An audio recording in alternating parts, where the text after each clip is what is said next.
सभी मंचस्थ अतिथियों का हार्दिक अभिनंदन।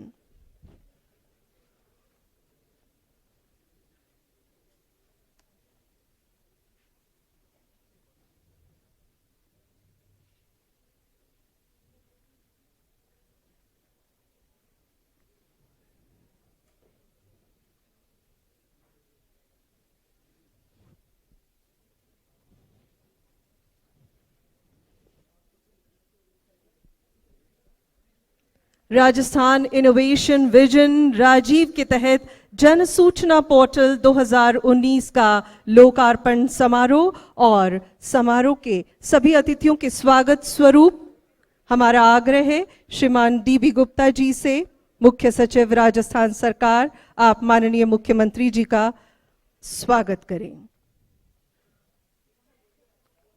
तिरंगी सूत की माला के द्वारा और इसी श्रृंखला में पुनः अनुरोध माननीय उप मुख्यमंत्री जी के स्वागत के लिए श्रीमान डीबी गुप्ता जी से।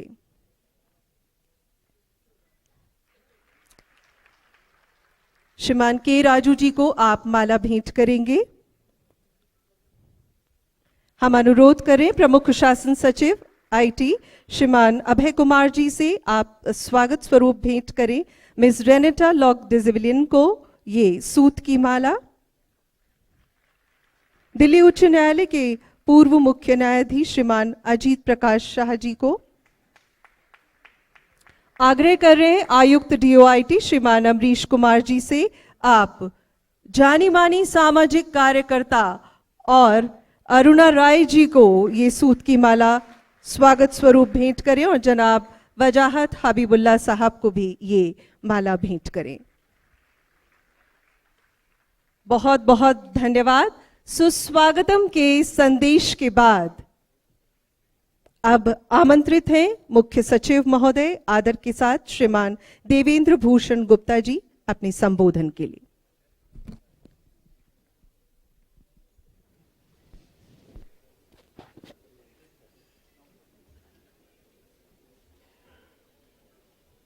आज के समारोह के मुख्य अतिथि माननीय मुख्यमंत्री महोदय अशोक गहलोत साहब, माननीय उप मुख्यमंत्री सचिन पायलट साहब, श्री के राजू जी, भूतपूर्व मुख्य न्यायाधीश दिल्ली हाई कोर्ट श्री अजीत प्रकाश शाह साहब, मिसेस अरुणा रॉय जी, श्री वजाहत हबीबुल्ला साहब, मिस रेनाटा, उपस्थित जनप्रतिनिधिगण, सम्मानित अतिथिगण, प्रिय साथियों,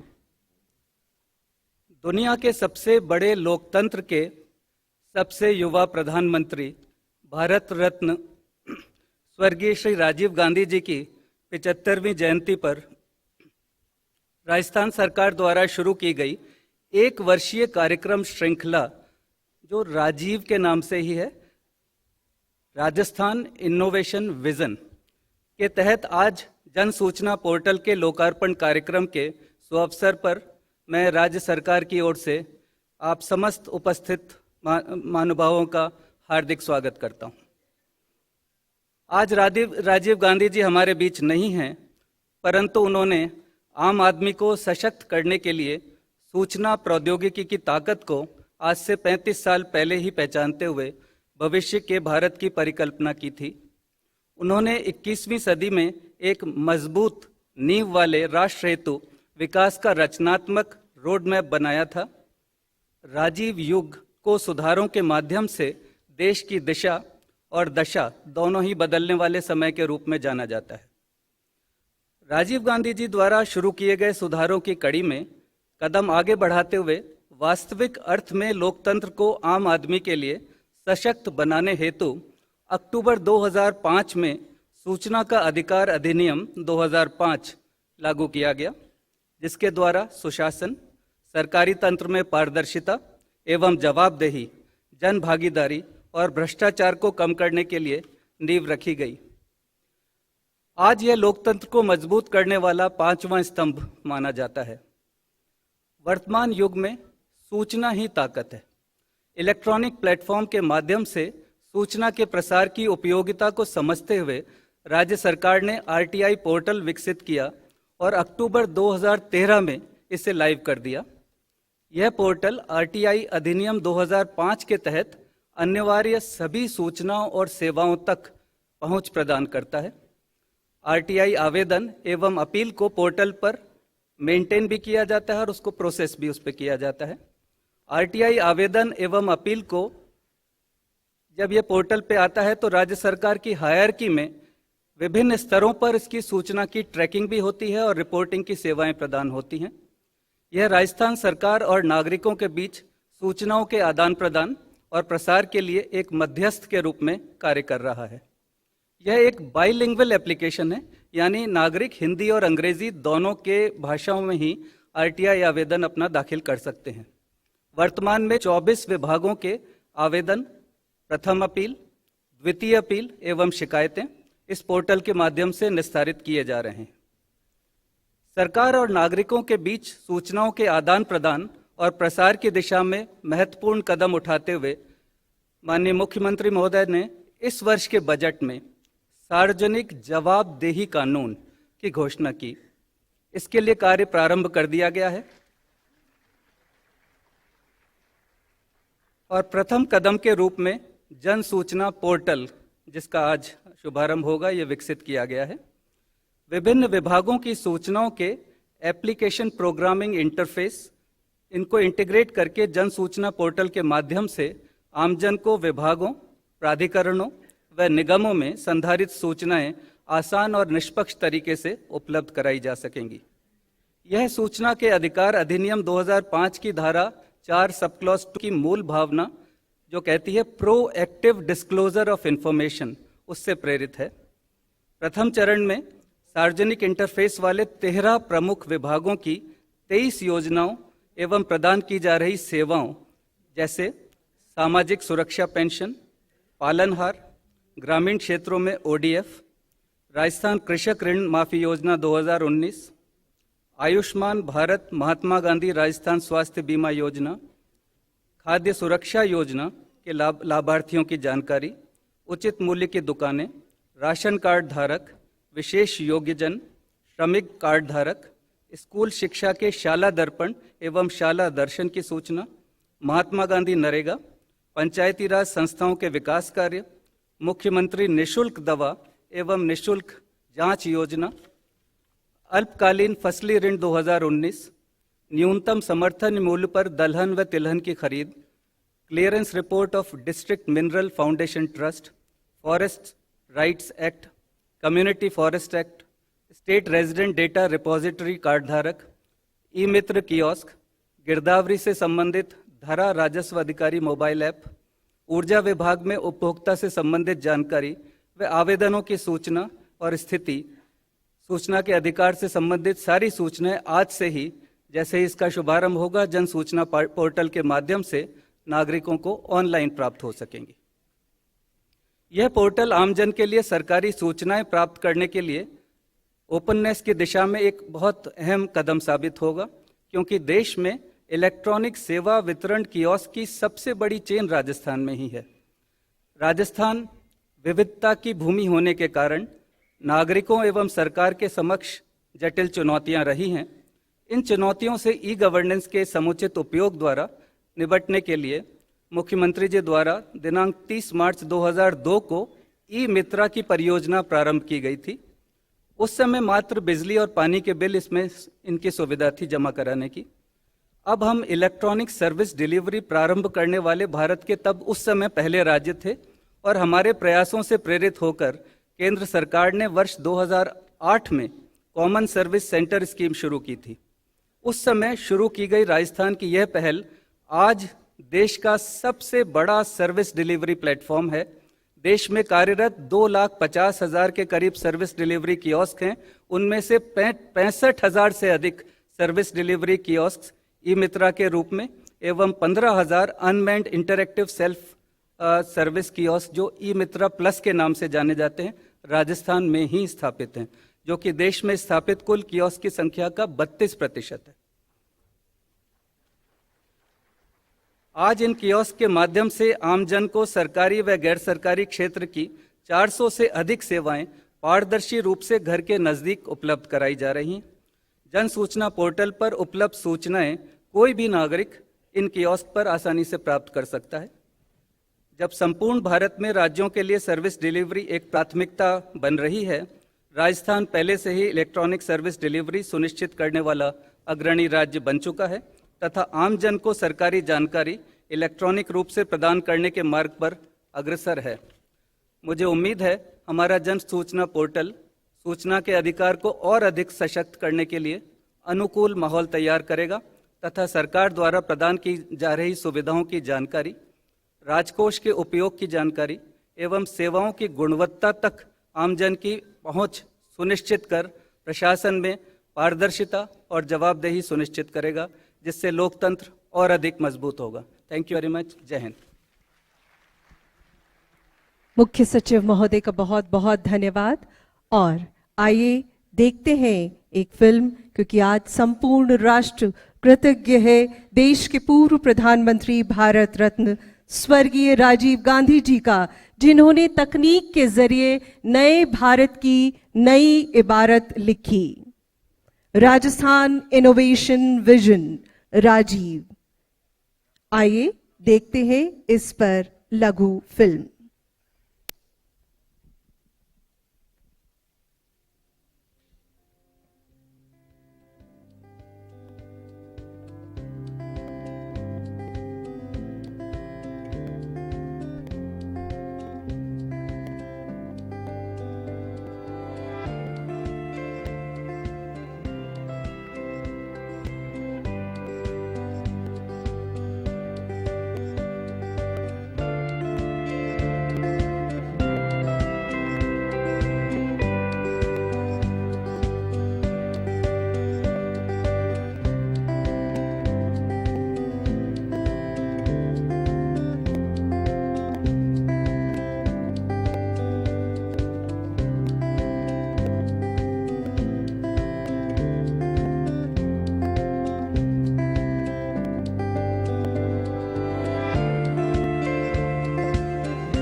मुझे खुशी है कि आज मैं गोविंद गुरु की ऐतिहासिक धरती बांसवाड़ा में राष्ट्रीय ग्रामीण आजीविका मिशन की शुरुआत कर रही हूँ। आज जिस कार्यक्रम की शुरुआत हुई, इससे लाखों महिलाएं, खासतौर से जो गरीब, जो कमजोर वर्ग के परिवारों से हैं, वे एक साथ आएगी और मिलजुल कर अपनी और अपने परिवारों की जिंदगी में बदलाव और सुधार के लिए प्रयास करेंगे। सोनिया गांधी जी ने हमें भेजा है तुम्हारे मौके पर, तो मैं आपको पढ़ के सुनाऊंगा। मुझे जानकर प्रसन्नता हुई कि भारत रत्न श्री राजीव गांधी के 75वें जन्म दिवस पर राजस्थान सरकार विशेष कार्यक्रमों का आयोजन कर रही है। राजीव जी ने बहुत थोड़े समय में हमारे देश की आधुनिक बुनियाद तैयार करने में ऐतिहासिक योगदान दिया। उनके जमाने में भारत में नई आर्थिक क्रांति शुरू हुई, नया सूचना और संचार तंत्र विकसित हुआ, कंप्यूटर क्रांति आई और 21वीं सदी के भारत की नींव रखी गई। हमारी आज की पीढ़ी को ये बताया जाना चाहिए कि कांग्रेस के राजीव जी जैसे महान नेताओं के परिश्रम और दूरदृष्टि की बदौलत ही आज हमारे देश आज यहाँ तक पहुँचा है।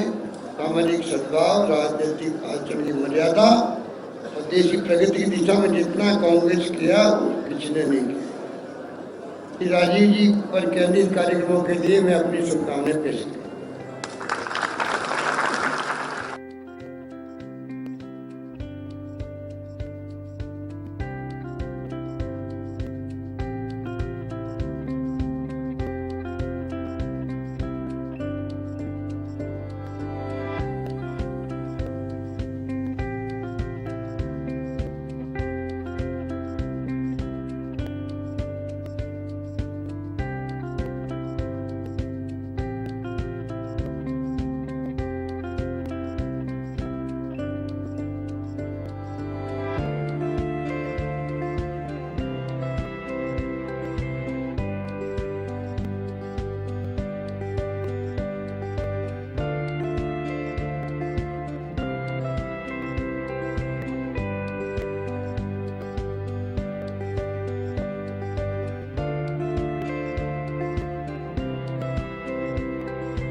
भारत रत्न स्वर्गीय राजीव गांधी जी की 75वीं जयंती के अवसर पर जो राज्य स्तरीय समारोह हुआ, उसकी झलकियां आपने इस लघु फिल्म के जरिए देखी। आइए मिलकर कहें, चलो नई मिसाल हो, जलो नई मशाल हो, बढ़ो नया कमाल हो, झुको नहीं रुको नहीं, बढ़े चलो। आज राजस्थान देश में नजीर बनने जा रहा है। And with these glorious moments, we are delighted that we have with us Ms. Renata. She is a UN Resident Coordinator in India, and she has served in UN nations for 30 years in Africa and Asia before taking her assignment in India. She was a senior fellow with Oslo Governance Center at UNDP in Norway. Madam Renata.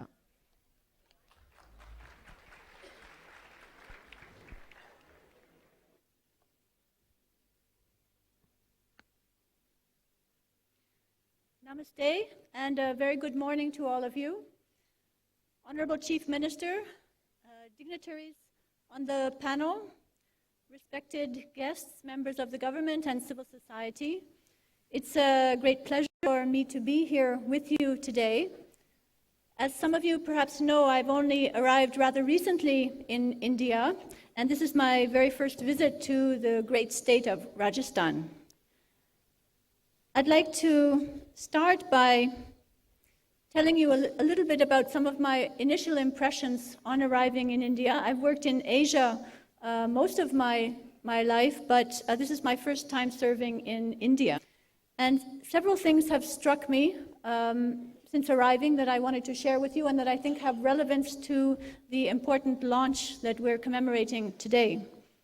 First of all is the extraordinary impact that one has when arrives here of your 1,000 years of uninterrupted civilization, which gave the world such great souls such as Gandhi, who inspire not only all of you and all of India, but quite frankly, the entire world. And the UN is no exception.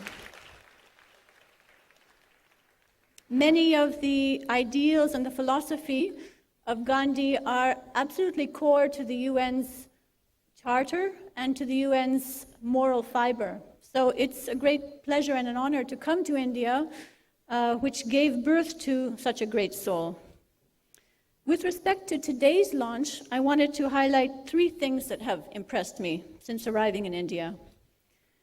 And I think these three things come together in the launch that we are commemorating today. Digital India. India is a great nation with a long history and is modernizing very quickly. The last several decades have seen extraordinary progress here. And a lot of it has been due to electronic and digital progress. Digital India is about connecting people. It's not just about machines. It's about connecting data, connecting people. It's about efficiency. It's about modernization. And in preparing for today's event, I looked at the Digital India website, and I wanted to quote to you from that website. It says, the aim of Digital India is, and I quote, that every Indian is digitally empowered and every information is digitally available. Today's launch is very much in keeping with this aim. The second thing that has struck me is the incredible creativity and innovation that is India. I've been struck with it at all ends of the spectrum, both at the frontier technology as well as the frugal innovation that takes place in villages and panchayats around the country. On the one hand, you've put into orbit around Mars a spaceship which cost a fraction of what other countries had to pay in order to do the same thing. And someone even told me that it cost less than a Hollywood blockbuster. That's truly amazing. But at the same time, what's equally amazing is at the village level, where people are eking out a humble existence, the same innovation is there. They know how to save rainwater. They know how to make ends meet. And some of the incredible innovation that comes from the bottom up, from the grassroots, is equally, it's less known, but it's equally impressive. The UN itself holds up an innovation that comes from your state, the Jaipur Foot. As you know, It's an instrument to help handicapped people in order to be able to become more mobile. This came from your state. It is produced at a fraction of the cost of other similar kinds of artificial limbs. And the third thing that strikes me is the people of this great country. Basically, fundamentally, it's all about people. India, to me, embodies the axiom unity in diversity. Unity and diversity at the UN is basically our motto. We're all about bringing people together in peace and in harmony, and to discuss and dialogue and to make progress together. Here in India, you're doing that. You're a world example of unity in diversity. Successive governments have promoted important schemes to meet the needs of this diverse population and to meet their expectations. And today's launch, I feel, is a significant contribution to that. It's the result of long, hard work by many sectors of society, by the government, by civil society actors, and by ordinary people who are only asking for the right to know, as I quote the RTI song.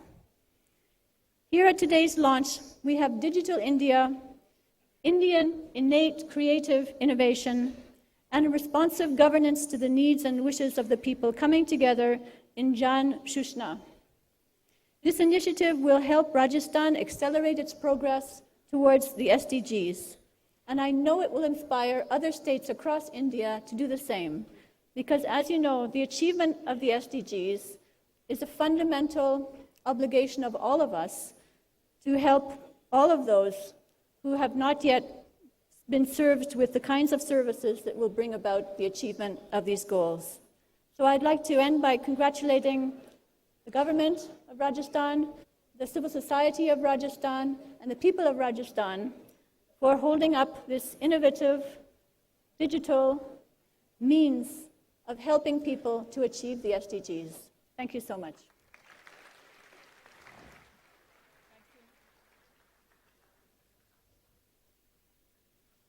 Thank you ma'am for your kind words. आज के समारोह में हमारे साथ हैं justice Ajit प्रकाश शाह, जो अपने साहसिक निर्णयों के लिए जाने जाते हैं। आप भारत के विधि आयोग के पूर्व चेयरमैन रहे हैं और दिल्ली हाई कोर्ट के मुख्य न्यायाधीश रहे हैं। सम्मान के साथ आमंत्रित हैं संबोधन के लिए justice Ajit Prakash Shah.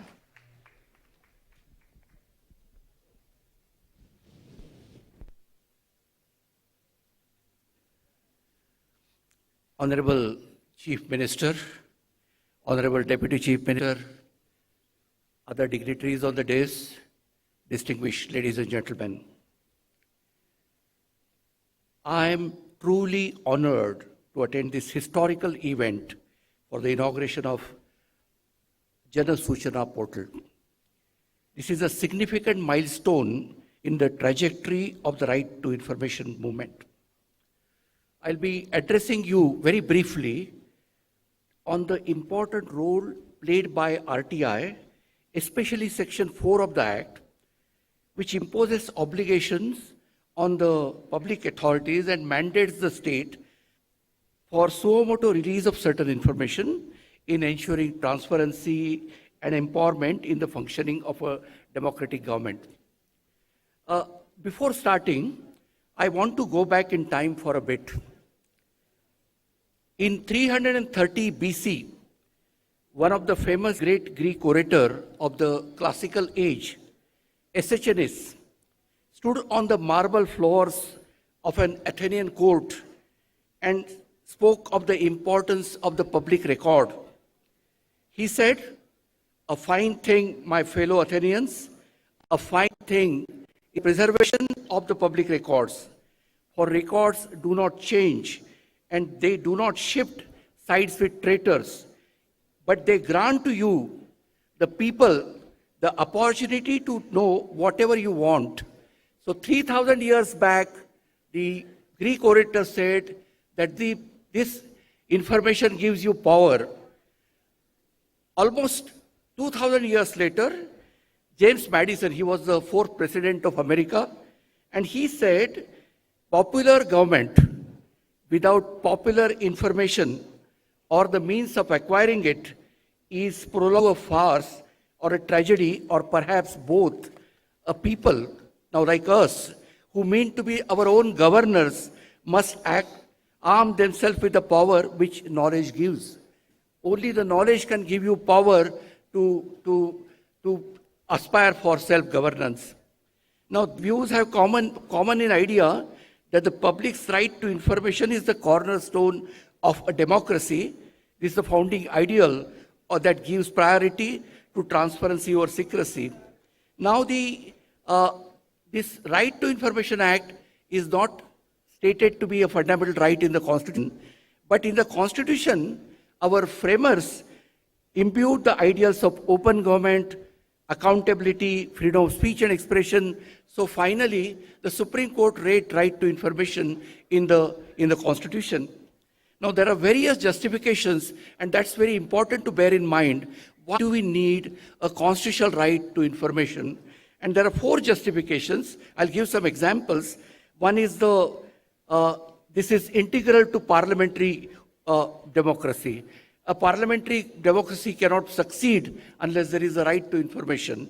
Second is you cannot enjoy so many fundamental rights which are given by the Constitution without right to information. Unless you know about your rights, you cannot exercise them. Third is the information is a property. One thing we must bear in mind that the information belongs to the people. So information is a property right of the people. And finally, the transparency and open government. I'll give some examples.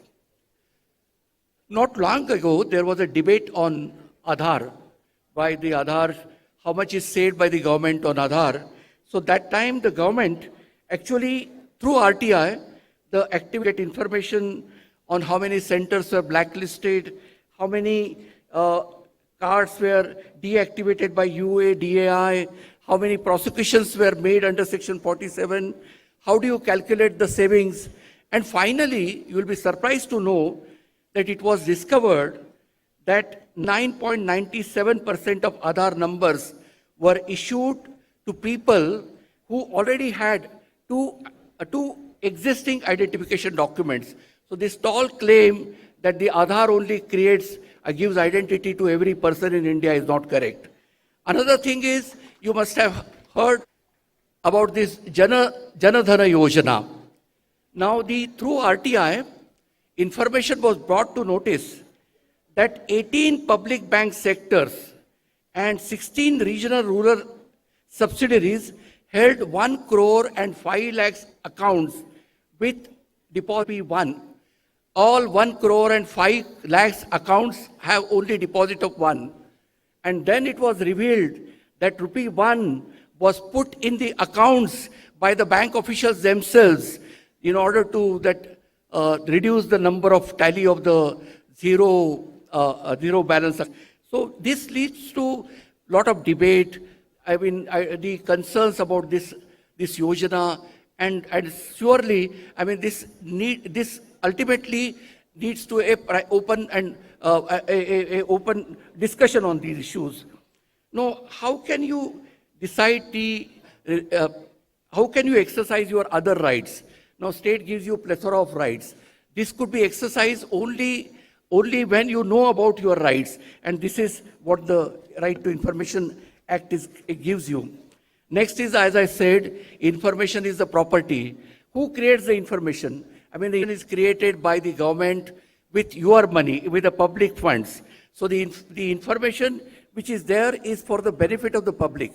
It is the government, the bureaucrats, they all act as our trustees. They are not the owners of this information. Though it is our information to which we should have access. And finally, the transparency and open government, the overseeing the government. Now, bureaucratic apathy and lack of transparency are the root causes of corruption inherent in any state machinery, and which can be seriously challenged when there is a statutory right to seek information. Now, corruption, it is Right to Information Act is very necessary. What happens in India, The state exercises control in varying degrees in every aspect of public life, which means the common person faces corruption in every walk of life. Citizens have to constant harassment at the hands of the government institutions, bureaucrats. This is either indifference, apathy, or straightway stonewalling. Now look at the scams which are uncovered with the help of Right to Information Act, like the Adarsh Housing, Vyapam, PWG diversion of public funds. Then there was a scam in Red House, Indian Red Cross Society scam. I mean, the Red Cross Society officials squandered money for the Kargil war relief to some other purposes. So this is a constitutional right of information which is given to us. And we should understand the portal in this context. The Janasuchana portal moves us towards fuller expression of a real full expression of right to information, which includes but not right to limited to the RTI Act alone. So the age of digitalization saw government records move from online to offline to online formats. So there are millions of pages, millions of records which were earlierly only on the hard copy. Now it is moved to the soft copy. Now what government does is this is a architecture, the information architecture, which is called digital locks. So there is a information about everything which a citizen want to know, which is in digital form, which is available with the government, but there is a login system, and only the authors can log into this information. As a result, the ordinary people are not entitled to see this information. And I must say that this Janasuchana portal, developed by the government of Rajasthan, is an inspiring model for all the states, for the central government, for everybody. First, this portal has been built in dialogue and conversation with users, of practitioners and activists of the RTI. Second, it contains a spectacular diversity of information. It discloses in the public domain disaggregated, deemed and actionable information. I saw the demonstration of this portal. For example, in any village, I mean, suppose there is a ration shop and there are some 100 subscribers to ration shop. This information will tell you how many people actually took food grains from the ration shop, how much was left, what is the stock in that ration shop, and this is in respect of everything. Now this, just see what it covers. This is ration distributor, loan waivers, National Rural Employment Guarantee Scheme, toilets constructed under Swachh Bharat Mission, works constructed by Panchayat under Finance Commission, distribution of free medicines, Ayushman Bharat, RTI applications, functioning of educational institutions, specific benefits to labor, especially enabled person, distribution of security pensions, everything is covered by this portal. And you have to just click information and you can see it. So actually, it's my view that Section 4 places a burden on the state government, onus on the state government to digitize this information and disseminate it to the people of India. If the government is not delivering this information, it means that it is really violating the mandate of Section 4 of the Act. So I conclude by saying that establishment of this Janasuchana portal is a breakthrough, and the Rajasthan government has set a strong precedent. The national and state governments need to learn from this. Thank you. अपने विशद अनुभव को अपने संबोधन में समेटा justice Ajit प्रकाश शाह ने, और अब एक ऐसी शख्स को आमंत्रित कर रहे हैं जो राजस्थान ही नहीं दुनिया में वंचितों, मजदूरों और किसानों की आवाज के तौर पर जानी जाती, मैग्सेसे पुरस्कार से सम्मानित और मजदूर किसान शक्ति संगठन की संस्थापिका श्रीमती अरुणा रॉय। आपकी तालियों के बीच, जी हां, आपको दुनिया की टाइम मैगजीन के द्वारा one of the 100 most influential people की लिस्ट में शुमार गया है। मैडम अरुणा रॉय।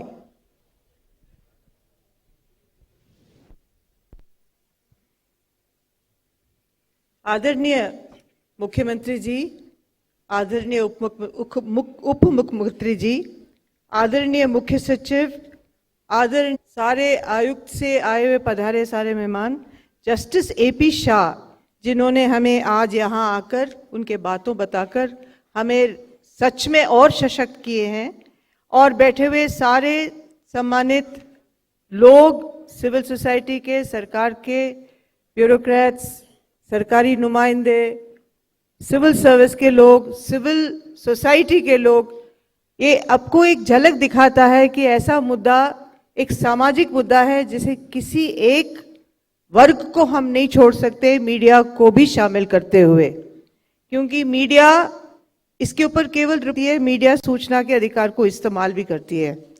इसलिए सूचना का अधिकार का पूरा जो अभियान और उसके बाद उसकी क्रियान्विति में हम सब लोग शामिल होकर लोकतंत्र को सशक्त करने के लिए काम किए हैं। और मुझे लगता है कि 2005 में जो कानून पारित हुआ था उस दिन भारतीय लोकतंत्र का एक बहुत बड़ा शान था, क्योंकि लोकसभा ने बिना विरोध किए हुए सर्वसहमति से इस कानून को हमारे हाथ में दिए, और वो कानून बार बार याद दिलाता रहा कि हम में से कौन जना उस भारतीय समय चल रहे हैं और कौन नहीं चल रहे हैं, और हमारे लिए आगे बढ़ने के लिए किस किस जगह बाधाएं आ रही हैं और वहां हमें क्या क्या करना चाहिए या नहीं करना चाहिए। इसका नींव क्योंकि राजस्थान से शुरू हुआ, मध्य राजस्थान में हमारे एक छोटे से धरने से, एक मांग से, उस समय थे भैरव सिंह जी, उनको हमने मांग किया था कि हमें पंचायत के रिकॉर्डें देखनी है, और उन्होंने मना कर दिया था। फिर बाद में हाँ भी भरा, तो एक बहुत लंबा एक संघर्ष चला। स्टैचू सर्कल पे, यहीं पे बाहर हम लोग बैठे रहे 53 दिन 1997 में, और ये मांग करते हुए कि हमें सरकार का कानून मिलना चाहिए। खैर, एक बहुत लंबा सफर रहा है, लंबी कहानी है, मगर शुरुआत हमारी धरती से हुई, राजस्थान से।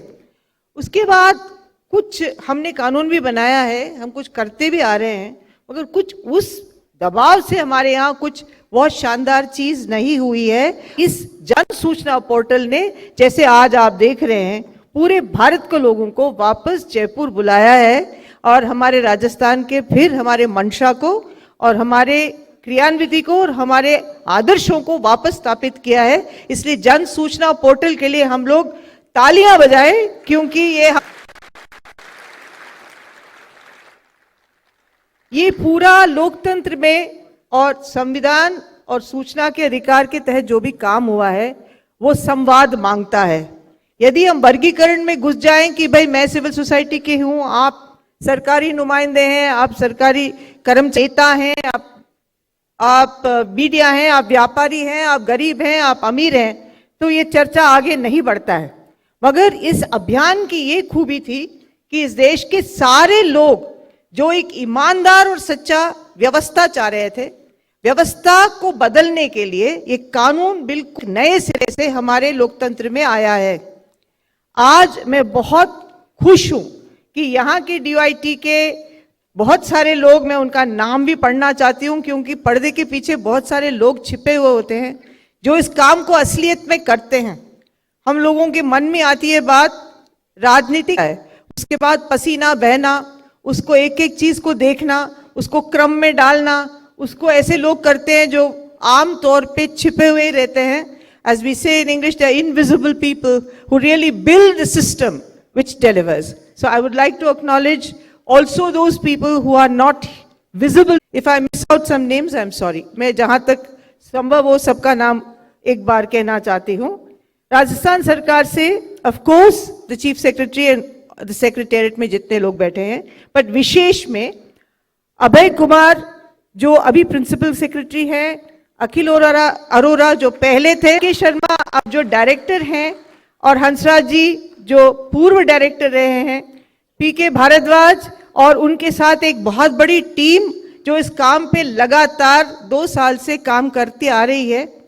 इसके अलावा सूचना रोजगार अभियान के जितने भी मेरे साथीगण यहाँ बैठे हैं, जो से अपने अलग अलग विशेष सूचनाओं को लेके कई दिन आके इस डिपार्टमेंट में बैठ के एक एक बारीकी से सूचना को सूक्ष्म बनाने में मदद किए हैं, उसमें नेतृत्व 3-4 जनों ने अगुवाई की। उसमें रक्षिता स्वामी, निखिल डे और 2 आरडी, एक और हमारे साथी जो विशेष पश्चिमी राजस्थान से आके हमारे बातों को आगे ले गए, सबको मेरा बहुत बहुत शुक्रिया। मैं खासकर जस्टिस शाह को भी बहुत शुक्रिया अदा करना चाहती हूं कि आज वहां यहाँ बहुत ही कम समय देने के बावजूद हमारे पास आए हैं। जस्टिस शाह पूरी बिरादरी के एक महत्वपूर्ण प्रतिनिधित्व करते आ रहे हैं, क्योंकि जुडिशरी हमारे साथ नहीं हो तो कई चीज़ें हमारे हाथ से निकल जाती हैं, और जुडिशरी के साथ भी हमारे साथ मिश्रित अनुभव रहा है। मगर जस्टिस शाह ने इस सूचना के अधिकार कानून को बढ़ावा दिया, पहला बहुत खूब बड़ा किया। तो इसलिए जस्टिस शाह को भी मैं स्पेशली आज शुक्रिया अदा करना चाहती हूँ।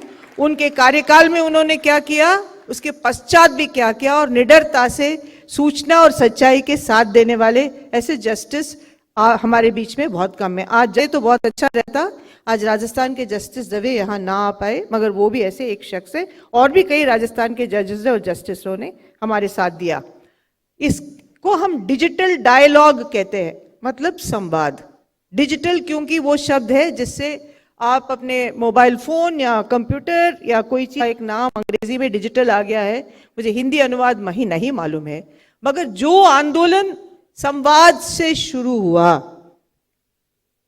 वो आंदोलन संवाद को भूल नहीं सकता है, क्योंकि संवाद के आधार पर और कई मिश्रित सोचों को एक जगह डालने पर, लड़ाइयों को भूलकर बड़े मुद्दों के लिए एकत्रित होने से ही लोकतंत्र चल सकता है।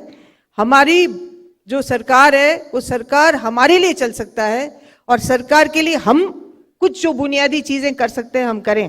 इसका अर्थ ये नहीं है कि हर जगह हम सहमत हैं, बार बार असहमति होगी, और आप जिटी के लोग धरना भी देते हैं, कभी आपको भी परेशान करेंगे और हमको आप भी परेशान करते हैं, हम भी वहां कभी कभी संघर्ष के रूप में भी आ जाते हैं।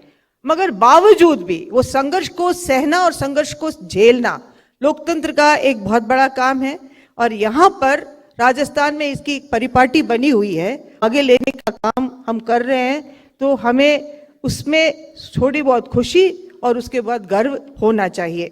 मैं बहुत समय नहीं लेते हुए मैं आप सब लोगों को, खासकर इस डिजिटल यूनिवर्स, जो मेरे जैसे सफेद बाल वाले हैं जिनको बहुत डर लगता है कंप्यूटर को देखते ही, मोबाइल फोन में भी छोटा सा रखते हैं जिसको केवल हमें मैसेज भी पढ़ना नहीं आता है कई हमारे लोगों को, फिर भी इस प्रांत में इस किस्म का एक नया सोच को लेकर तकनीक और सूचना और न्याय, इन तीनों चीजों को जोड़कर सूचना का ये जो पोर्टल 2019 का आज उद्घाटन हो रहा है, उसका हमारे सबसे बहुत भारी स्वागत है।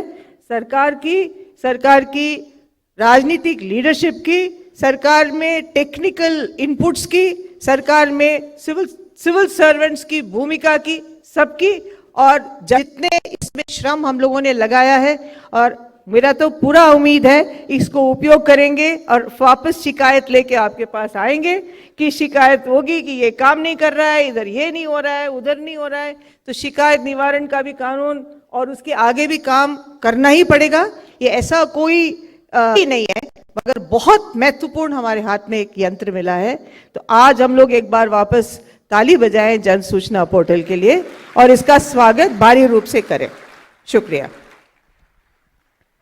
बहुत बहुत धन्यवाद अरुणा जी। और आपको बताएं कि आप अपने आईएएस की नौकरी छोड़कर उन समाज सेवा के क्षेत्र से जुड़ी हुई हैं और एक लंबे अरसे तक काम करने के बाद बदलाव की बयार देख रही हैं। देवियों और सज्जनों, अब वो क्षण आ गया है जो जवाबदेह प्रशासन का एक अहम सोपान है। जन सूचना पोर्टल 2000 शुभारंभ, इसका लोकार्पण। अब हम अनुरोध कर रहे हैं माननीय मुख्यमंत्री महोदय श्रीमान अशोक गहलोत जी से हमारा अनुनय, कृपया बटन दबाकर इस जन सूचना पोर्टल को जनता को समर्पित करें। माननीय मुख्य अतिथि महोदय से।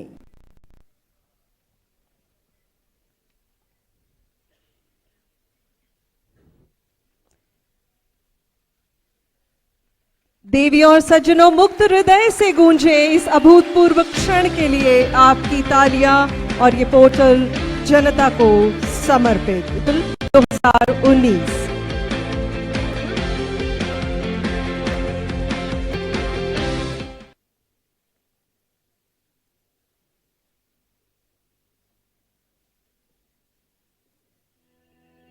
दुनिया का सबसे विशाल लोकतंत्र हमारा भारत और हैं हमारे करोड़ों देशवासी।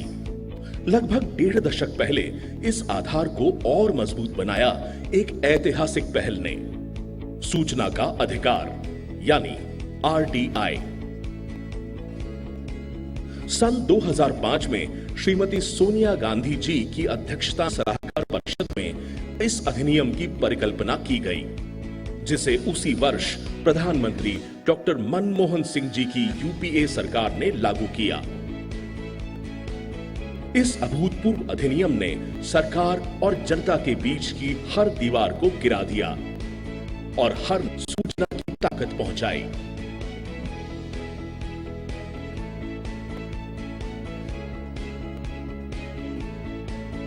आरटीआई की धारा 4(2) प्रोएक्टिव डिस्क्लोजर की मूल भावना पर आधारित है, यानी सरकार खुद इतनी ज्यादा सूचना निवासियों तक पहुंचाए आरटीआई का प्रयोग करने की कम से कम जरूरत पड़े। इस धारा की भावना को अपनाते हुए राजस्थान ने आईटी आधारित एक अत्याधुनिक तंत्र विकसित किया है, जन सूचना पोर्टल 2019। ये सरकार की आम जन के प्रति पारदर्शिता को सुनिश्चित करेगा।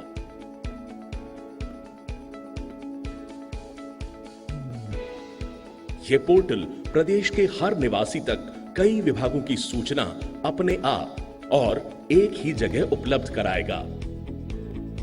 इसमें कई विभागों का real time transactional data platform पर उपलब्ध है, यानी ये सभी जानकारी पूरी तरह ताजा और पुख्ता है। पोर्टल पर यह सभी सूचना राज्य की सभी ग्राम पंचायतों व शहरी क्षेत्रों में लगे सेल्फ सर्विस ई मित्र प्लस कियोस्क, कंप्यूटर और यहां तक कि सभी देखी जा सकती हैं।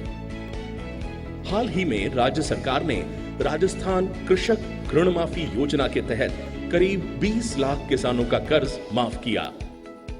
किसानों को नया फसली ऋण भी ऑनलाइन तरीके से दिया जा रहा है।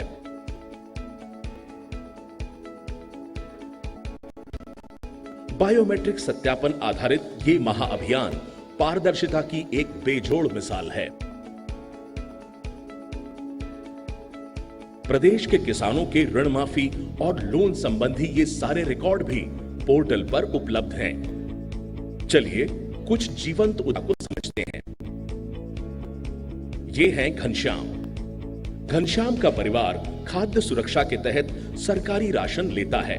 घनश्याम को अपना राशन का रिकॉर्ड चेक करना हो तो वो सीधे ग्राम पंचायत जाता है। वहां लगी ई मित्र प्लस मशीन पर पोर्टल खोलता है, अपने सभी पिछले रिकॉर्ड चेक कर लेता है, जैसे राशन डीलर के पास राशन का कितना स्टॉक आया हुआ है और उसने खुद कब कब कितना राशन लिया। यही नहीं, घनश्याम पास के गांव में अपने चाचा के परिवार के राशन का रिकॉर्ड भी आसानी से देख लेता है। अब मिलते हैं रेशम देवी से। उन्होंने अपने बेटे के साथ जाकर पोर्टल पर देश की सबसे बड़ी मुख्यमंत्री निःशुल्क दवा एवं जांच योजना की जानकारी विस्तार से देखी।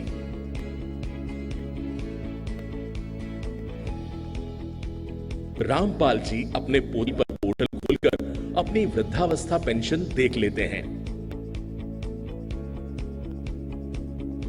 इन्हीं की तरह महेश भी गांव के नरेगा कार्यों की सूची पोर्टल पर देख लेता है। इसी तरह धीरे धीरे प्रदेश की अन्य योजनाओं को इस पोर्टल। हमारे भूतपूर्व प्रधानमंत्री श्री राजीव गांधी जी के आधुनिक भारत के निर्माण की दिशा में ये एक बड़ा कदम है। राजस्थान ने जन सूचना पोर्टल 2019 के माध्यम से जन जन को सशक्त करने की एक दिखा दी है, जिस पर कल हमारा पूरा देश चलेगा।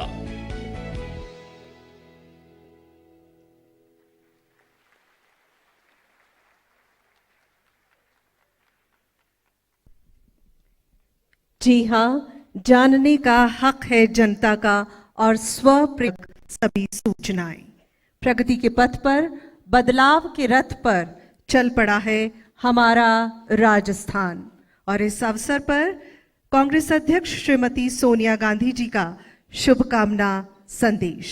आइए देखिए। मुख्यमंत्री अशोक गहलोत जी, उप मुख्यमंत्री पायलट जी, मंत्रीगण, कार्यकर्तागण, प्रशासन के अधिकारीगण, भाइयों और बहनों, आज सूचना के अधिकार को और अधिक सशक्त बनाने के लिए बने जन सूचना पोर्टल है। मैं राजस्थान सरकार को, राजस्थान के लोगों को और उन सभी को भी बधाई देती हूँ जिन्होंने इस पोर्टल को तैयार करने में खास भूमिका निभाई है। भारत रत्न श्री राजीव सूचना क्रांति की शुरुआत करने से एक आधुनिक भारत के निर्माण की तैयारी की थी। आज जिस आईटी रेवोल्यूशन को हम देख रहे हैं, वह राजीव गांधी जी के उसी पहल का परिणाम है। हुए इस जन सूचना पोर्टल की परिकल्पना राजस्थान इनोवेशन विजन श्रृंखला का एक अहम हिस्सा है। इस पहल से सूचना का अधिकार ने न केवल ग्राम पंचायत तक जाएगा, बल्कि जन जन को प्राप्त हो जाएगा। मैं राजस्थान सरकार को भी धन्यवाद देती हूँ, जिन्होंने एक इनिशिएटिव के रूप में जनता को सूचना देने का प्रयास किया है। जब के माध्यम से प्रशासन में और अधिक पारदर्शिता आएगी और सरकार की जवाबदेही सुनिश्चित होगी। पहले चरण में इस पोर्टल के माध्यम से 13 विभागों की सूचना जाएगी। शेष विभागों की सूचना अगले चरणों में उपलब्ध कराई जाएगी। हमारी यूपीए सरकार ने 2005 में सूचना का अधिकार देशवासियों को दिया था। इस अधिकार के लोकतांत्रिक मूल्यों और नागरिक अधिकारों को और ज्यादा मजबूत किया था। यह कांग्रेस पार्टी की लोकतांत्रिक विचारधारा का सबूत है। मुझे विश्वास है कि जन सूचना पोर्टल भी राज्यों के लिए एक मिसाल बनेगा और वे भी सूचना क्रांति को सूचना के अधिकार से जोड़कर इसे आम जन की ताकत बनाएंगे। आज देश एक मुश्किल दौर, केंद्र सरकार ने सूचना के अधिकार कानून में संशोधन के नाम से उसे कमजोर करने का प्रयास किया है।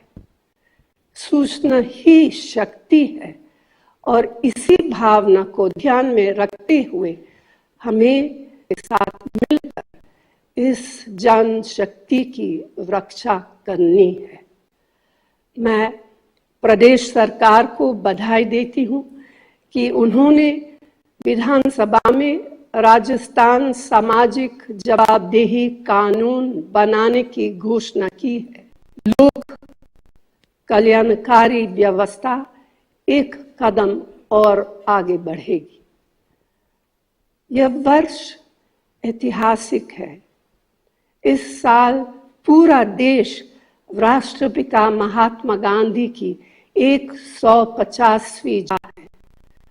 बापू का चिंतन कतार में खड़े आखिरी व्यक्ति पर केंद्रित था।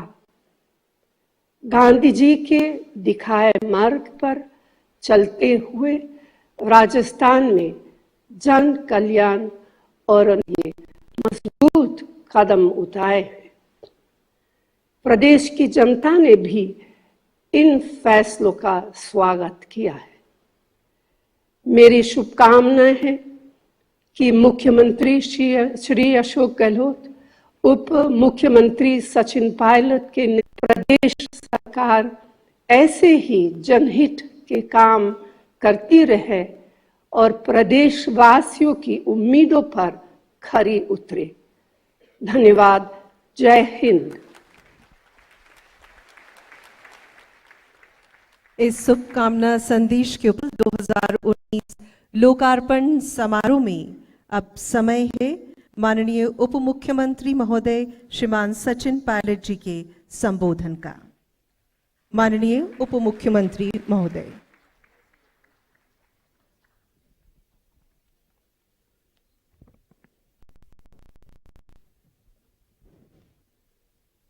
राजस्थान के मुख्यमंत्री आदरणीय अशोक गहलोत साहब, हमारे चीफ सेक्रेटरी श्री गुप्ता जी, के राजू गारू, विबुला साहब, श्रीमती अर्णा रॉय जी, जस्टिस शाह साहब, अभय कुमार साहब, इस कार्यक्रम में आज उपस्थित सभी अतिथिगण, देवियों सज्जनों, मैं शुभकामना देना चाहता हूं प्रदेशवासियों को। सबसे पहले आज का जो जन सूचना पोर्टल हम लोगों ने आपके सामने आज लॉन्च किया है, को समर्पित है। एक बहुत अहम, बहुत महत्वपूर्ण हमने कदम उठाया है।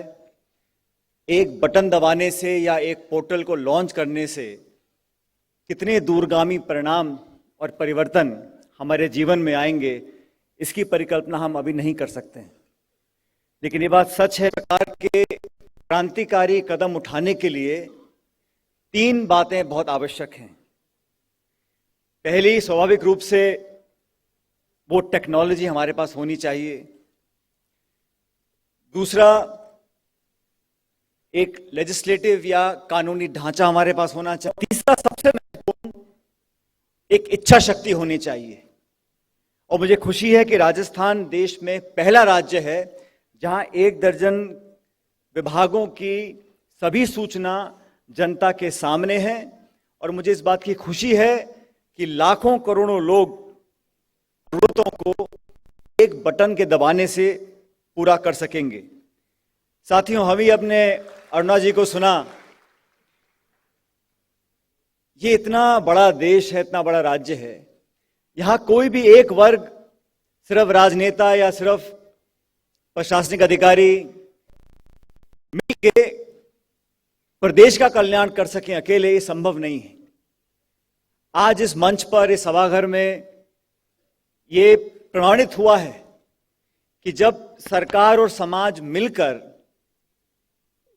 कुछ अच्छा काम करना चाहें तो टेक्नोलॉजी के माध्यम से जो पक्षपात और जो भेदभाव होता है वो निमट जाता है।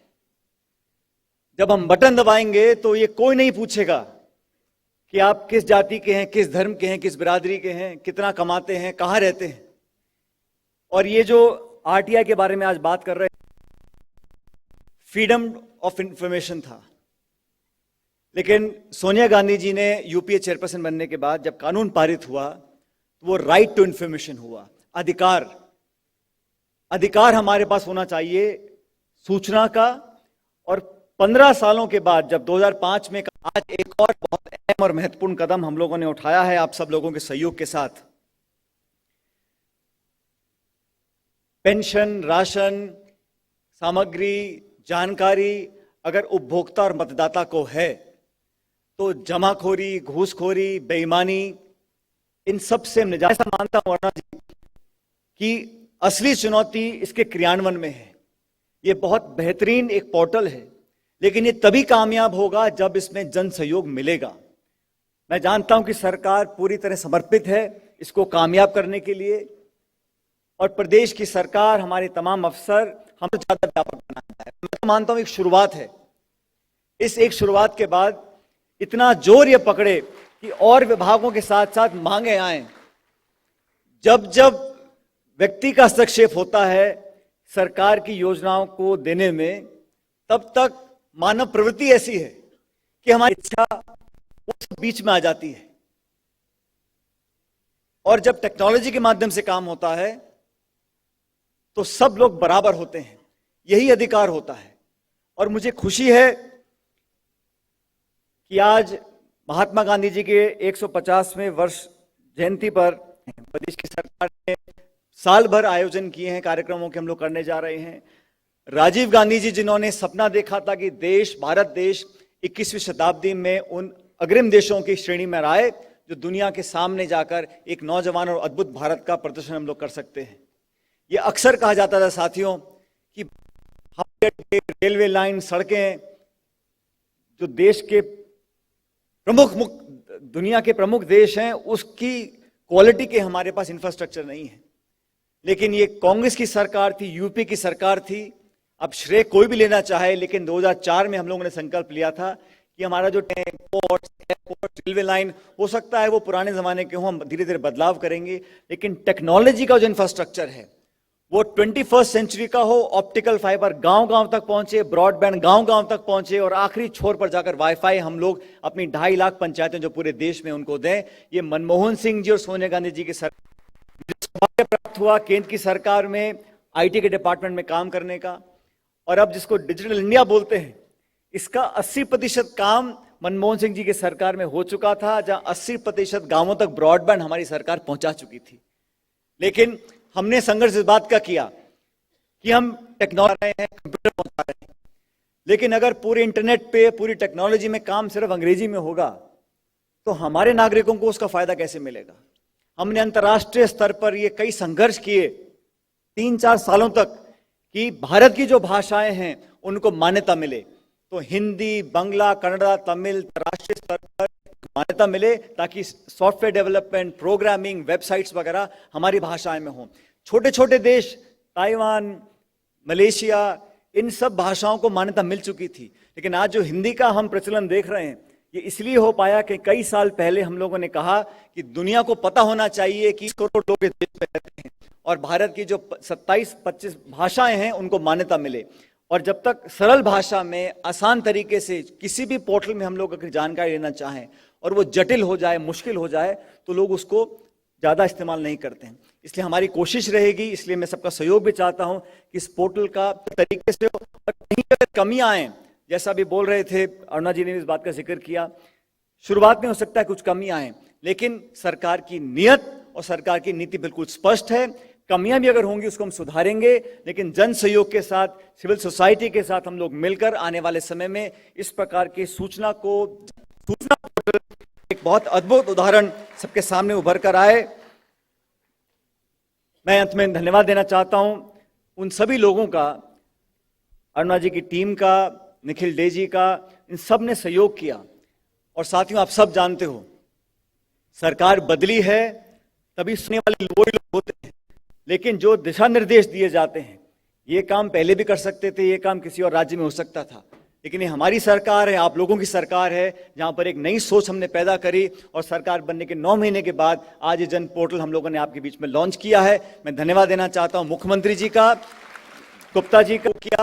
मैंने शुरू में कहा था ये एक अच्छी नेक शुरुआत हम लोगों ने की है, आपका सहयोग मिलेगा तो ये पूरे देश में सबसे ज्यादा चर्चित, प्रसिद्ध और कामयाब पोर्टल हम लोगों का बनेगा। आप सब यहां पे पधारे, आप सब लोगों का बहुत बहुत धन्यवाद। जय हिंद। माननीय उप मुख्यमंत्री तकनीक की हिमायती हैं, नव ऊर्जा से स्फूर्त हैं और अब आमंत्रित कर रहे हैं सम्मान के साथ। तीसरी बार सूबे की बागडोर आपके हाथों में है और ऐसे सक्षम नेतृत्वकर्ता जिनका ध्येय वाक्य है जवाबदेह प्रशासन, माननीय मुख्यमंत्री कृपया अपने उद्बोधन से हम सभी को अनुग्रहित करें। माननीय मुख्यमंत्री राजस्थान श्रीमान अशोक गहलोत जी।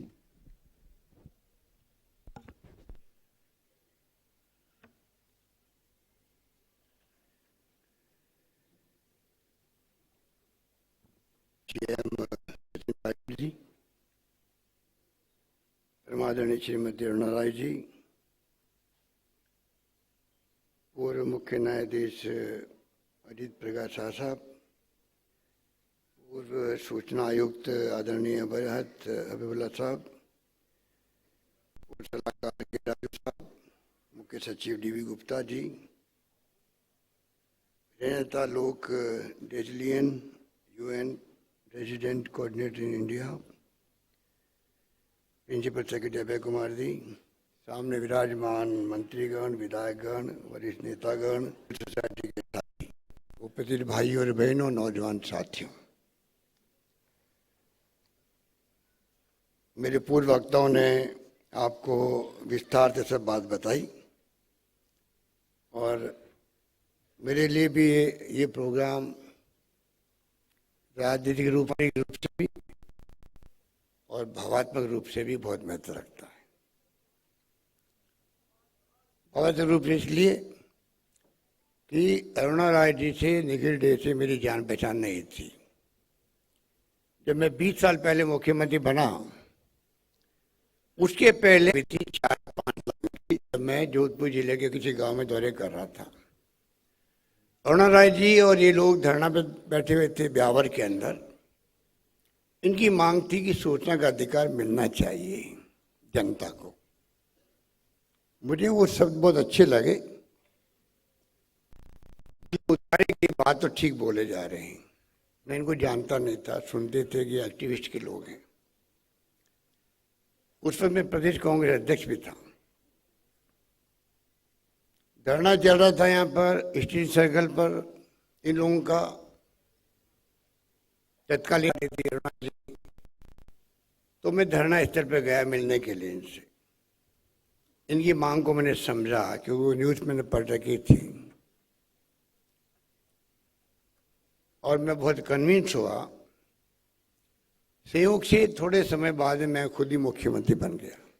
मेरा धर्म था, मेरा फर्ज था, मेरा दायित्व था कि मैं जिस धरने को समर्थन करने गया हूं वो काम होना चाहिए। हमने शुरुआत करी।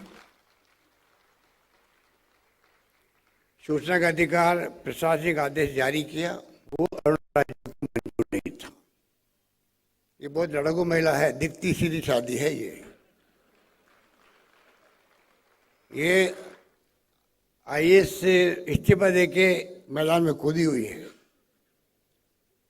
तो इन्होंने कहा नहीं, ये तो मंजूर नहीं हम लोगों को। जब तक कानून पास नहीं करोगे कोई, हमने कमेटी बनाई और किसी ढंग से कानून छोटा मोटा पास किया।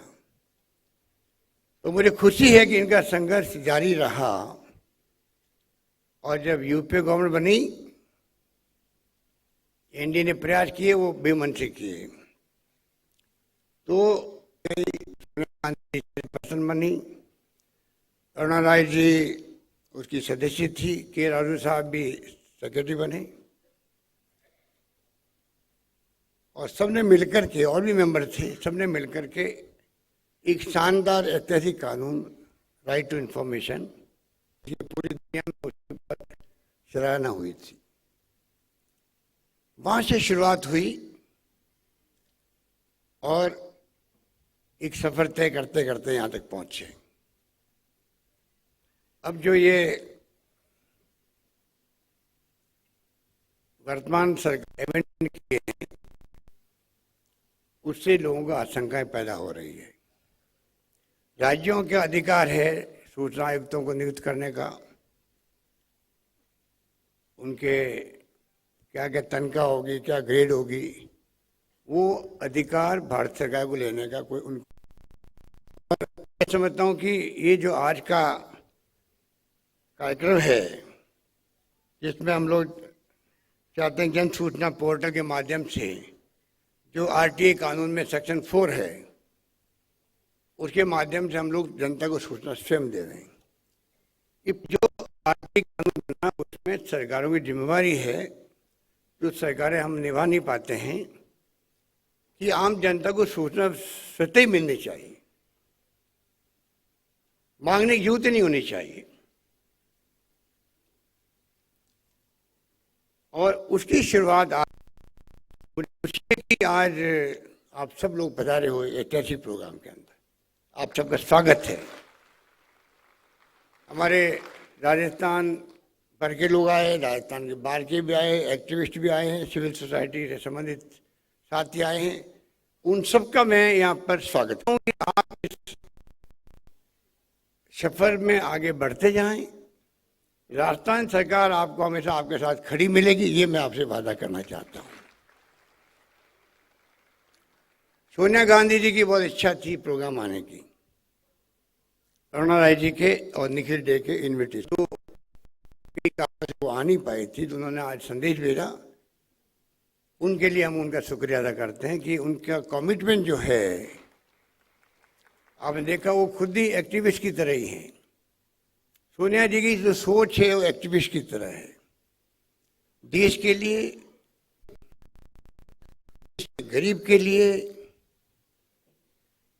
और मैं समझता हूँ कि देश के आभार बनकर के उन्होंने जो अधिकार आजादी जो की शुरुआत कराई यूपीए गवर्नमेंट वक्त में, जब खुद प्रधानमंत्री नहीं बनी और डॉक्टर मनमोहन सिंह जी को प्रधानमंत्री बनाया, पहली बार अधिकार आजादी जो की शुरुआत हुई, जिसमें RTI, RTE, food security act, MNREGA, उसके पहले क्या हालत होती थी गांव के अंदर, अकाल पड़ता हम जानते हैं, और आराम हो गया। अकाल पड़ा नहीं पड़ो रोजगार मिलेगा, रोजगार का अधिकार। ये कोई कम फैसले नहीं थे, ये ऐतिहासिक फैसले थे देश के इतिहास के अंदर, जो सोनिया गांधी के नेतृत्व में इस देश में लागू किए गए। मुझे खुशी है, और मैं ये समझता हूं कि जो राजीव गांधी के बारे में कहा गया, 21वीं सेंचुरी, एक नौजवान थे, 42 साल की उम्र में वो प्रधानमंत्री बन गए देश के, सबसे युवा प्रधानमंत्री। उसका सपना कैसे हम 21वीं सेंचुरी में ले आए देश को, वो तब तक संभव नहीं होगा जब तक हम इतनी मेहनत करें। दुनिया के विकसित राष्ट्रों में जो आज सुपर कंप्यूटर बन रहे हैं, साइंस और टेक्नोलॉजी में दुनिया कहाँ पहुंच गई है, तो क्यों नहीं हम लोग उसमें ऐसी स्थिति में पहुंच जाए कि हम उनका मुकाबला कर सके, विकसित राष्ट्रों का। आज जो मान सम्मान देश का बढ़ा है दुनिया के अंदर, वो 70 साल के सफर के कारण बढ़ा है। कोई सरकार बनते 4 मोदी के अंदर मंगल ग्रह छोड़ा गया, 14 के अंदर ऐसा माहौल बना गया, 4 महीने में मंगल ग्रह में पहुंच रहे हैं हम लोग। अरे 35-40 साल लगे उसको, इसरो को स्थापित 62 में हुआ, ज्यादा हो गया ऐसा पंडित नेहरू के जमाने के अंदर।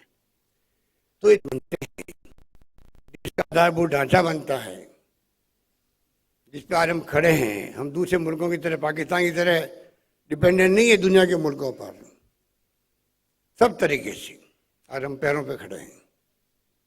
और मुझे खुशी है कि जो राजीव गांधी कहा करते थे कि हम साइंस में टेक्निक, उसके कारण आज मोबाइल फोन हर हाथ के अंदर है, कंप्यूटर आगे हैं, कंप्यूटर की क्या क्या सेवाएं आपको मालूम है। आज आरटीआई भी बन जाता, जैसे गांधी जी ने कहा था कि अंतिम व्यक्ति की सेवा करने का संकल्प करे राजनेता, असली राजनीति वो है, वो भी देश में नहीं आता।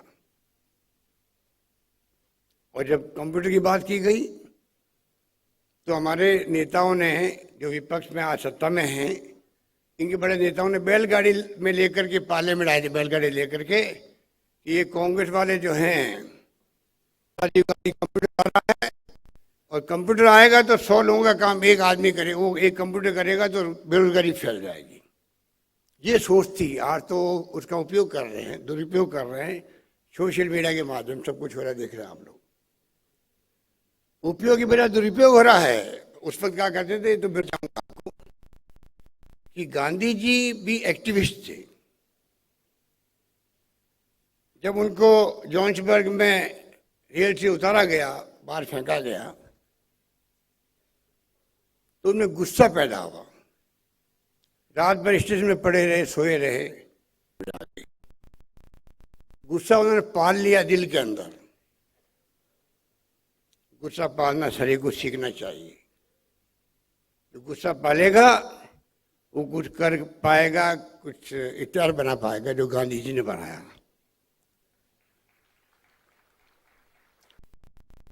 हिंसा नहीं करी उन्होंने, अहिंसा, सत्य, अपरिग्रह मार्ग में चलने का संकल्प किया। कितनी बड़ी बात है। जिसके दिल में आग लगी हुई हो कि मुझे मेरी बेइज्जती की गई, मुझे बाहर फेंक दिया गया, मेरे पास फर्स्ट क्लास का टिकट था, इतनी चलूंगा और काले गोरे का जो भेद है यहाँ पर उसके खिलाफ संघर्ष करूंगा। इसलिए दुनिया के सबसे बड़े साइंटिस्ट को कहना पड़ा, जब गांधी जी का जीवन आगे बढ़ता गया, कि ऐसा व्यक्ति, आइंस्टाइन कह रहा है कि ऐसा कोई हार्ड मास का आदमी इस धरती पे चला भी है। आज पूरी दुनिया, सोनिया गांधी जी ने, डॉक्टर मनमोहन सिंह जो प्रस्ताव पास करवाया यूएन के अंदर, सब सम्मति, उसके बाद में पूरी दुनिया 2 अक्टूबर गांधी जयंती को मनाती है, अंतर्राष्ट्रीय। हमारे लिए गर्व की बात है। ये बात मैं इसलिए कहना चाहता हूं कि गुस्सा पालना उनके लिए जरूरी था, और गुस्से पालने को उन्होंने अफ्रीका के अंदर भी संघर्ष किया और देश को आज़ाद करवाने में उसकी भूमिका हुई, और यहाँ आकर के वो उसी मार्ग पे चलते रहे और पूरी दुनिया लोहा मान गई कि एक अहिंसा के हथियार को लेके भी कोई मुल्क आज़ाद हो सकता है, जो उन्होंने कर दिखाया। और फिर तो लंबा इतिहास है लोकतंत्र का, और आज 70 साल के बाद में भी हम लोकतंत्र भी नए प्रधानमंत्री बनते भी हैं। तो वो गांधी को याद करना और गांधी की भावनाओं को अपनाना राजनीति का फर्क होता है। गांधी के नाम का दुरुपयोग होने लगे आजकल। तो गांधी के संदेश को आप में कहना चाहूँगा कि जो आरटीआई, कंप्यूटर का युग, आईटी, और जो हालात बने देश और दुनिया के अंदर, इसलिए गांधी जी का सपना भी पूरा होने में इसकी बहुत बड़ी भूमिका है। हम अगर गांव तक और गरीब तक बात पहुंचाएंगे, अगर ये क्रांति नहीं होती आईटी की, तो गांधी जी के सपने को हम साकार करने में बहुत कठिनाई सामने आती। जैसे राजीव गांधी जी ने कहा था कि 1 रुपया बेचते हैं दिल्ली से तो 15 नए बजे पहुंचते गांव के अंदर। आज ये इतनी बड़ी क्रांति ट्रांसपेरेंसी के लिए इसके आगे बढ़ सकते हैं, और ट्रांसपेरेंसी के माध्यम से आप विकास के काम कर सकते हैं, गांव तक कर सकते हैं। इसलिए ये जन सूचना पोर्टल का शुभारंभ के अवसर पर मुझे खुशी है कि हम सब लोग यहाँ इकट्ठे हुए हैं। इनका जो ऐतिहासिक निर्णय था कि सुप्रीम कोर्ट को भी इन्होंने दायरे में ले लिया आरटीआई के, ये बहुत बड़ी फैसला था इनका, तो कम बात नहीं है। और आज तो जमाना देख रहे हो आप लोग, चाहे वो ईडी हो, इनकम टैक्स हो, जिस प्रकार से प्रभावित किए जा रहे हैं, आज़ादी के बाद में ऐसा कभी नहीं हुआ। इसलिए कल सोनिया गांधी जी ने ठीक, हमें देशवासियों को अपनी बात कहने के लिए सड़कों पर आना पड़ेगा, अपनी बात कहनी पड़ेगी। चिंता का विषय बना हुआ है। जैसे अरुणा जी ने, हर्षवर्धन ने, उसी प्रकार से आज चीफ जस्टिस तमिलनाडु के 2 आईएएस नौजवान पिछले 15 दिन में सर्विस छोड़ चुके हैं। कि देश में जो माहौल घुटन का है, हम चाहते हैं कि हम सर्विस के बाहर आकर के अपनी माहौल में देश जी रहा है, देश चल रहा है, और चुनौती बहुत बड़ी है। जन सूचना पोर्टल तो ये काम करेगा, इसका भी जो बनाया अभय कुमार जी टीम ने, उसको मैं बधाई देता हूँ, साधुवाद देता हूँ।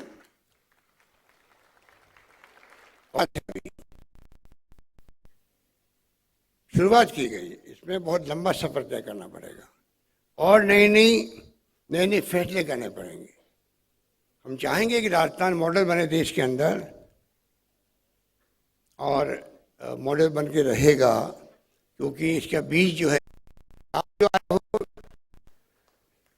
सब जगह से, मैं समझता हूँ कि आपका आना हमारे लिए हौसला अफजाई भी राजस्थान वासियों के लिए भी, क्योंकि ऐसे लोग हैं देश के अंदर भी और प्रदेश के अंदर भी जिनका कमिटमेंट है कि हम कैसे उपयोग करें सूचना की।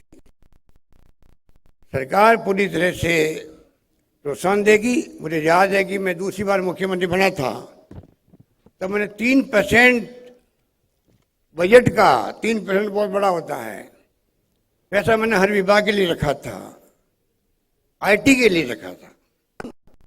आईटी गवर्नमेंट वक्त में अभी मैं देख के आया, बड़ा आधुनिक है, आधुनिक बना है, सब तरह की सुविधाएं उसके अंदर है।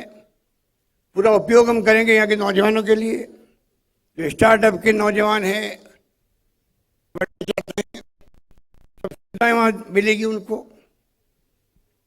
और आज जो आईटी राजस्थान में जिस प्रकार नेटवर्किंग हुआ है, आज हम ई मित्र बनाए, 60,000 ई मित्र काम कर रहे हैं राजस्थान के अंदर। दूसरा था ई मित्र किया गया और ई मित्र प्लस आ गए। अब तो वो सेवाएं देंगे गांव-गांव के अंदर, सूचनाएं देंगे सब तरह से आपको। मैं यही आह्वान करके अपनी बात समाप्त करूंगा कि जो सरकारी योजनाएं हैं, फैसले हैं, कई बार वो गांव तक पहुंचना चाहिए, पहुंचता नहीं है। ये पोर्टल भी और आपका सहयोग भी काम आएगा और गांव और गरीब की सेवा करने में बहुत बड़ी भूमिका ये सेक्टर करेगा। साहब आए, मैं ये सूचना के कॉन्फ्रेंस की थी हम लोगों ने आरटीआई पर, तो इनका भी कमिटमेंट हमेशा रहा है, आज हमारे पीछे वो भी है, उनका भी मैं हार्दिक स्वागत करना चाहता हूँ। यही बात कहता मैं अपनी बात समाप्त करता हूँ। धन्यवाद। जय हिंद। धन्यवाद।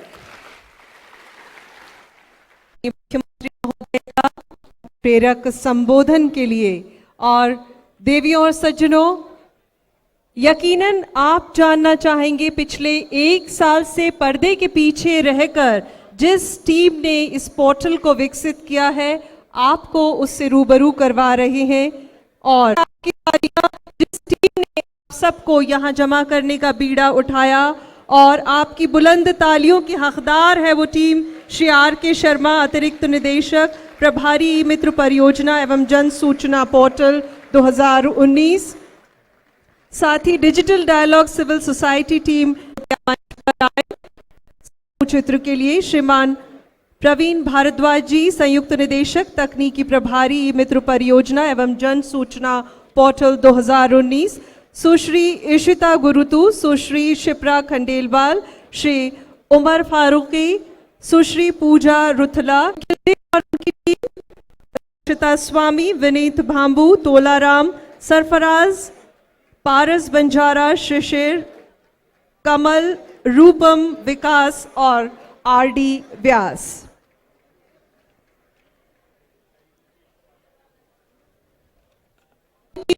लगातार 1 साल तक इस जन सूचना पोर्टल को विकसित करने के लिए प्रयास किए। आज के इस समारोह में उनका समूह चित्र। और इसी के साथ अनुरोध प्रमुख शासन सचिव सूचना प्रौद्योगिकी, साथ ही माननीय मुख्यमंत्री महोदय और का हृदय से आभार इस समारोह के लिए समय देने के लिए। आप सभी अतिथियों का भी बहुत बहुत आभार। धन्यवाद।